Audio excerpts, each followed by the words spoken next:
A noite em Roma não era escura. Era dourada. Dourada de tochas tremendo nos becos, de brasas respirando nos altares, de vinho derramado como sangue em festas demais. E mesmo assim, havia um tipo de sombra que nem o fogo conseguia rasgar. Um medo sem rosto. Um medo que fazia senadores engolirem a própria língua, soldados olharem para o chão e mães puxarem os filhos pela mão quando ouviam um nome sussurrado entre colunas. Calígula. Imagine a cidade, mais poderosa do mundo, prendendo a respiração. Porque Roma não escondia fofocas. Roma escondia fatos, escondia relatos, escondia nomes riscados de registros como se nunca tivessem existido. E não era por vergonha comum, era por sobrevivência. Porque quando o imperador era também uma tempestade, jovem, adorado, imprevisível, qualquer palavra fora do lugar virava sentença. E você está prestes a enxergar o que quase ninguém via. Não a Roma dos mármores limpos, mas a Roma que tremia atrás das cortinas de púrpura. Calígula, o Botinha, começou como esperança. Filho do lendário germânico, criado no meio das legiões, ele entrou na história com o brilho de um herdeiro querido. O povo o amou rápido. Os jogos voltaram. Os impostos aliviaram. A cidade comemorou como se o destino finalmente tivesse virado a chave. Mas aí, como contam fontes romanas como Suetônio e Cássio Dio, veio uma doença grave e depois dela, uma mudança. Uma mudança tão abrupta que parecia outra pessoa usando o mesmo rosto. E é aqui que Roma começou a esconder tudo, porque o que vinha a seguir não era só governo, era medo em forma de decreto.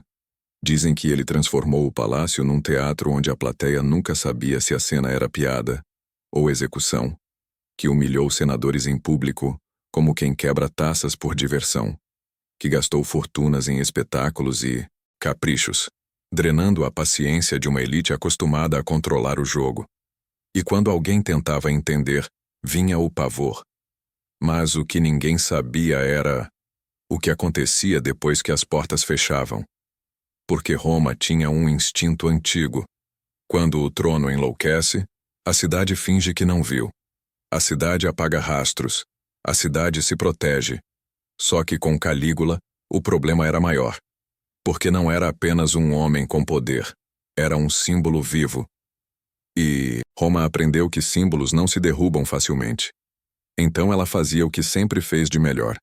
Inventava silêncio, guardava documentos, plantava versões. E quando necessário, reescrevia a memória. Você já ouviu falar de imperadores cruéis. Mas o que você vai ver aqui é como um império inteiro pode virar cúmplice por puro medo. Roma acordava cedo, mas naquele tempo ela parecia acordar com cuidado, como quem abre os olhos devagar para medir o humor do monstro antes de levantar da cama. O fórum começava a encher, os mercadores fingiam normalidade, os escribas molhavam a pena, e ainda assim havia um detalhe no ar que ninguém dizia em voz alta. Toda conversa tinha um teto. Toda frase tinha uma porta, porque sempre existia a chance de alguém estar ouvindo. E em Roma, ouvir era poder. Levar uma frase ao lugar certo podia virar promoção. Levar a frase errada podia virar funeral sem corpo. Calígula ainda era jovem e isso confundia todo mundo. Jovem demais para carregar o peso do mundo, e ao mesmo tempo pesado demais para ser contrariado. A cidade tinha visto velhos imperadores calculistas, homens que escondiam as garras atrás de discursos. Mas agora era diferente. O perigo não vinha só de planos frios. Vinha de impulsos. Segundo os relatos antigos, ele alternava generosidade e crueldade como se estivesse testando a própria capacidade de dobrar pessoas. Num dia distribuía moedas e anunciava jogos. No outro fazia um nome desaparecer da mesa do Senado, como se riscar uma linha fosse o mesmo que apagar uma vida. E é aqui que o medo vira arquitetura. Roma, que erguia templos para eternizar memória, aprendia a construir buracos na história. Um rumor corria como brisa suja entre colunas, listas secretas, acusações fabricadas, processos que já começavam com o veredito. E o pior não era só a morte. Era a incerteza. Porque o terror mais eficiente não é o que grita, é o que espera. O que faz você olhar para o amigo e pensar: ele ainda é meu amigo, ou já está comprando a minha queda? Há um contraste cruel nesse período. Por fora, o império brilhava: mármore, ouro, estátuas, aplausos. Por dentro, a elite tremia. Senadores, homens treinados para falar como deuses, agora mediam sílabas como condenados. E o povo? O povo via as festas, os espetáculos, a energia de um jovem César e pensava que tudo estava bem. Mas essa beleza escondia uma ameaça silenciosa. Quando o poder vira capricho, ninguém sabe onde pisa. E o chão pode abrir sob seus pés sem aviso. E se você acha que isso é só política, espera. Porque o que Roma mais tentou esconder não foi apenas o que ele decretava em público. Foi o que ele exigia em particular. E é aí que a história fica mais perigosa, mais íntima e impossível de desver. O silêncio não morava só nas ruas. Ele morava dentro do palácio, onde o ar tinha cheiro de óleo perfumado, metal polido e ansiedade. A residência imperial não era apenas um lugar. Era uma boca. E quem entrava ali entrava sabendo que podia sair diferente. Mais rico, mais quebrado, ou nem sair. Os corredores engoliam passos, as cortinas pesadas abafavam vozes, e os olhos, sempre os olhos, brilhavam, em cantos onde ninguém deveria estar. Você está prestes a ver algo que quase ninguém em Roma ousava descrever por inteiro, porque descrever era como assinar a própria sentença. As fontes antigas falam de um Calígula que gostava de transformar gente em objeto. Não só inimigos, às vezes aliados. Às vezes, homens importantes demais para serem tratados como homens. A humilhação virava ferramenta. Um tipo de espetáculo privado, onde a regra principal era simples. Quem manda redefine o que é aceitável. E quando a régua moral muda toda noite, a cidade inteira começa a viver em desequilíbrio, como se andasse num barco. Porque a pergunta deixava de ser: o que é certo? E virava: o que ele vai querer hoje? Em Roma, honra era a armadura, mas ali dentro a armadura virava lata amassada. Há relatos de banquetes em que o riso era obrigatório, não porque era engraçado, mas porque o rosto sério chamava atenção demais. E a atenção naquele reinado era um farol apontado para o pescoço. Você conseguia imaginar? Taças tilintando, músicos tocando, o perfume cobrindo tudo, e por baixo, aquela sensação de que alguém poderia ser escolhido, como quem escolhe uma peça num tabuleiro. Calma, tensão, e então, um gesto, um olhar, uma frase curta. O ar mudava, e todo mundo entendia sem precisar de explicação. Agora a noite tem dono. Mas o que ninguém sabia era o que acontecia depois quando as risadas terminavam e sobravam apenas os ecos. Porque Roma era mestre em transformar vergonha em segredo. O mesmo senador que aplaudia em público saía do palácio e mandava apagar qualquer testemunho que pudesse ser usado contra ele. O mesmo guarda que via demais aprendia a ver menos. O mesmo criado que ouvia demais aprendia a esquecer. É assim que um império vira cúmplice, não por amor ao tirano, mas por medo do próximo dia. E enquanto isso, lá fora, a cidade seguia. Crianças brincando na poeira, vendedores gritando preços, sacerdotes acendendo incenso. É o paraíso, e também o inferno para quem tenta dominá-lo. Porque quanto mais Roma fingia normalidade, mais o segredo apodrecia por dentro. E quando um segredo apodrece, ele libera gás. Ele estufa. Ele pressiona as paredes. Até que alguém, em algum lugar, decide que é melhor explodir tudo do que continuar respirando aquilo. Só que antes da explosão, Calígula fez algo que mexeu com a espinha do mundo romano. Ele começou a brincar com o que Roma considerava sagrado. E quando um imperador atravessa essa linha, não é só política, é guerra contra a própria ideia de Roma. A linha que Calígula atravessou não era uma linha desenhada no chão, era uma linha desenhada dentro da cabeça de Roma. invisível, antiga, protegida por superstição, tradição e pavor. Porque Roma aceitava um imperador duro, aceitava impostos, aceitava até guerra civil. Mas havia um pacto silencioso que sustentava tudo. O governante podia mandar nos corpos, mas não podia sequestrar os deuses. Não podia exigir o sagrado como se fosse brinquedo. E quando a cidade percebeu que ele queria isso também, o medo mudou de cor. De medo de morrer, para medo de viver num mundo sem chão. Segundo relatos preservados por autores antigos, Calígula começou a flertar com a ideia de ser mais do que homem. Não só filho de Germânico, não só César, mas algo acima. Uma figura que não precisava de limites humanos. Em Roma, isso soava como blasfêmia e ameaça ao mesmo tempo, porque o poder romano se apoiava numa encenação delicada. O Senado fingia que mandava um pouco, o imperador fingia que obedecia um pouco, e os deuses ficavam no alto, distantes, como um teto que ninguém tocava. Mas Calígula, ao que tudo indica, queria o teto, queria a altura, queria que a cidade inteira levantasse o rosto e aceitasse que a tempestade tinha nome. E aí a cidade fez o que faz quando está encurralada. Começou a sussurrar. Sussurros viram códigos. Códigos viram sobrevivência. Não repete isso. Não escreve isso. Não olha demais. Porque bastava uma palavra fora do lugar, e o que era conversa virava denúncia. Um escravo podia ganhar liberdade entregando uma frase. Um rival podia cair por causa de um jantar. O medo ficou tão útil que virou moeda.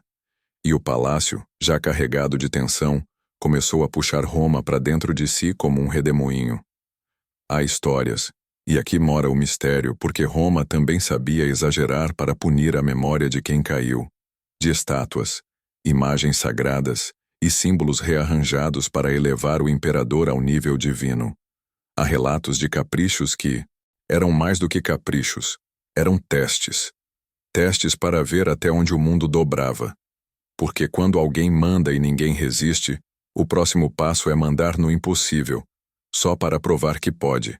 E é esse tipo de poder que assusta mais do que a espada, porque a espada mata uma vez. Já a ideia de que nada é proibido mata por dentro dia após dia, como ferrugem. E enquanto isso, o povo via uma superfície brilhante, via jogos, via festas, via o espetáculo que Roma sempre soube vender. E isso é o mais cruel. A cidade podia estar apodrecendo no topo, mas na rua a vida ainda ria, ainda negociava, ainda se apaixonava. Pertencimento também é isso. Mesmo quando a cabeça do império delira, a gente continua vivendo porque precisa. Só que a floresta nos dá, e agora é ela quem pede ajuda. Roma dava pão e circo, mas pedia silêncio, pedia cumplicidade, pedia que todo mundo fingisse que não estava vendo. Até que surgiram sinais pequenos, quase ridículos, mas que eram alarmes. Guardas trocados com pressa, portas fechadas cedo demais, mensageiros correndo sem escolta, senadores que paravam de aparecer, e principalmente, aquela sensação coletiva, como quando o céu fica amarelo antes da tempestade, de que alguma coisa grande estava se formando. Porque nenhum reinado movido a impulso dura para sempre. Um dia, alguém calcula. Um dia, alguém decide que o risco de agir é menor do que o risco de continuar respirando. E o que estava prestes a acontecer não seria um simples ato de violência. Seria um recado escrito em sangue para dizer: Roma pode até obedecer, mas Roma não pertence a ninguém. Só que antes do golpe final existe a parte mais perigosa de todas. O momento em que os conspiradores ainda sorriem no banquete, ainda batem palmas, ainda chamam o imperador de Senhor, enquanto por dentro já estão escolhendo onde a lâmina vai entrar. E foi assim que Roma ficou com dois rostos ao mesmo tempo. Um rosto sorrindo em público, brilhando nas cerimônias, gritando Ave, como se a garganta não doesse. E outro rosto escondido atrás de colunas e portas semiabertas, onde a respiração saía curta, como se cada homem importante estivesse aprendendo a viver com uma faca invisível encostada nas costelas. Porque a conspiração não nasce como trovão. Ela nasce como poeira. Um olhar que dura um segundo a mais. Um aperto de mão que não aperta. Um convite feito em voz baixa. E quando você percebe, já tem gente demais sabendo. Segundo os relatos históricos, a tensão foi se acumulando dentro da própria máquina do poder, principalmente entre aqueles que deveriam ser o escudo do imperador. A guarda pretoriana, que por anos foi o colchão entre o trono e o caos, começou a sentir o peso de servir a alguém que não respeitava nem a própria sombra. E quando um homem no topo passa a humilhar, punir e assustar quem está armado ao redor dele, ele está acendendo uma fogueira dentro do próprio quarto. Há um segredo escondido nessa dinâmica. Imperadores não caem só por serem maus. Eles caem quando deixam de ser previsíveis para quem os protege. E aí entra o detalhe que dá arrepios, porque parece cena de teatro. Macabro. O mundo continuava girando enquanto o golpe era ensaiado. Havia dias de espetáculo, de procissões, de rotinas palacianas. E no meio disso, conspiradores precisavam agir como atores perfeitos. Sorrir, brindar, fingir admiração, guardar o tremor. O perigo aqui não era apenas Calígula, era o som, era uma palavra atravessada, era um servo curioso, era um corredor errado, porque em Roma, o palácio tinha ouvidos como uma criatura viva, e a criatura se alimentava de deslizes. Mas o que ninguém sabia era o quanto a cidade já estava pronta para aceitar qualquer coisa, contanto que o terror acabasse. Esse é o ponto mais sombrio do pertencimento. Quando a dor é longa demais, as pessoas passam a desejar mudança mesmo sem saber o preço. Senadores que se odiavam começaram a concordar em silêncio. Oficiais que competiam por prestígio começaram a se alinhar por instinto. E, lá embaixo, o povo, que via de longe a luz das festas, sentia que havia algo errado, como se o ar estivesse pesado demais para ser só verão. Roma parecia um animal antes do ataque, quieto demais. Os historiadores antigos apontam que o momento decisivo veio como vêm as decisões fatais. Por uma janela de oportunidade. Um dia comum demais. Um trajeto repetido. Um corredor que o imperador atravessava sem imaginar que o chão ali tinha sido medido, memorizado, transformado num palco de um único ato. Calma. A rotina. O som de sandálias. Um comentário qualquer. Aí, de repente, a tensão engasga o ar. E a cidade inteira, mesmo sem ver, parece sentir um corte invisível no tempo. E quando a violência finalmente acontece, rápida, brutal, sem a nobreza que Roma gostava de fingir, ela não termina no corpo. Ela começa na memória, porque matar um imperador é apenas metade do trabalho. A outra metade é controlar o que será contado depois. E é aqui que Roma esconde tudo. Porque assim que Calígula cai, começa uma segunda guerra, a Guerra das Versões. Quem vai parecer herói? Quem vai parecer cúmplice? Quem vai ser apagado dos registros? Quem vai ser lembrado como monstro para justificar o que fizeram? Segundo práticas romanas conhecidas, existia um impulso político de apagar o rastro do tirano, de tratar a lembrança como sujeira. Algo que mais tarde seria chamado de condenação da memória, a ideia de arrancar nomes, derrubar imagens, raspar inscrições. E isso não era apenas vingança, era proteção. Porque se a história ficasse inteira, ela apontaria dedos para pessoas vivas, para famílias, para alianças, para quem aplaudiu ontem e apunhalou hoje. Então Roma fazia o que sabia, quebrava estátuas, reescrevia frases, empurrava os detalhes mais perigosos para as sombras. Não porque queria justiça, mas porque tinha pavor do que a verdade completa poderia fazer. E aí vem a parte mais inquietante. Quanto mais Roma tentava apagar, mais as sombras ganhavam formas novas. Os boatos cresciam. As histórias ficavam piores. O palácio virava lenda. E o nome de Calígula, que deveria ser enterrado, começava a viver como assombração. Não do homem em si, mas do aviso que ele deixou. O aviso de que o império mais poderoso do mundo podia ser governado por um capricho, e que quando isso acontece ninguém sai limpo, nem os que obedecem, nem os que se calam, nem os que salvam Roma com uma lâmina. E se você acha que, com a morte dele, tudo voltou ao normal, é aqui que a história faz outra curva, porque o sucessor precisava parecer estabilidade, precisava parecer ordem, mas a ordem construída em cima de segredo não é ordem, é maquiagem.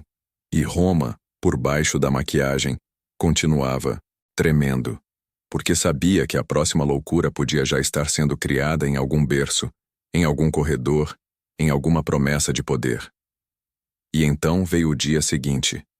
O tipo de manhã que Roma fingia que era igual a todas as outras, mas que tinha um gosto metálico no fundo da língua. O corpo do imperador já não era o centro do mundo. O centro agora era o vácuo, um buraco no topo do império, sugando decisões, sugando alianças, sugando coragem. No Palatino, as portas continuavam de pé, as cortinas continuavam pesadas, e ainda assim parecia que o palácio tinha perdido a voz. Só que silêncio, em Roma, nunca significou paz. Silêncio significava que alguém estava escrevendo a nova versão, porque a morte não resolveu o problema principal. O medo tinha aprendido a morar dentro das pessoas. O Senado tentou se recompor como se acordasse de um pesadelo em público, ajustando a toga, endireitando o queixo, ensaiando discursos sobre ordem. A guarda pretoriana, armada e inquieta, olhava para a cidade como quem olha para um prêmio e para um abismo ao mesmo tempo. E o povo? O povo só queria que o chão parasse de tremer. Só que o chão não para quando foi quebrado por dentro. Foi nesse clima que um nome começou a circular, primeiro como cochicho, depois como inevitável. Cláudio. Um homem que muitos tinham subestimado, considerado frágil, quase invisível no teatro brutal do poder. E talvez seja esse o detalhe mais cruel de toda a história. Roma, que havia se apavorado com o excesso, agora se agarrava à ideia de alguém mais seguro, como quem abraça uma tábua no mar. Mas o que ninguém dizia era que essa escolha também nascia do mesmo lugar. Medo. Não admiração. Medo do caos. Medo da multidão. Medo de que qualquer hesitação transformasse a cidade numa arena aberta. E enquanto um novo reinado era costurado às pressas, Roma começava a fazer o que faz melhor quando precisa sobreviver: apagar pegadas. Nomes foram evitados. Testemunhas foram deslocadas. Histórias foram moldadas até caberem na boca de quem contava. O passado recente virou uma sala trancada, e a chave ficou na mão de quem tinha interesse em que ninguém entrasse. Alguns juraram que Calígula era só um monstro, uma anomalia. Outros entenderam a verdade mais desconfortável. Monstros não surgem do nada. Eles crescem dentro das estruturas alimentados por aplausos, silêncio e conveniência. E é por isso que Roma escondia tudo isso.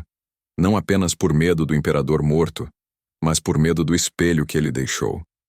Porque se você olhar por tempo suficiente para aquele reinado, você começa a ver o que um império não suporta admitir: que a civilização é uma camada fina, e que por baixo dela existe um mecanismo antigo, faminto, capaz de transformar qualquer homem em Deus, e qualquer Deus em cadáver, se isso salvar a pele dos que ficam.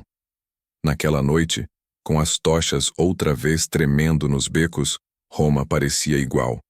Mas não era.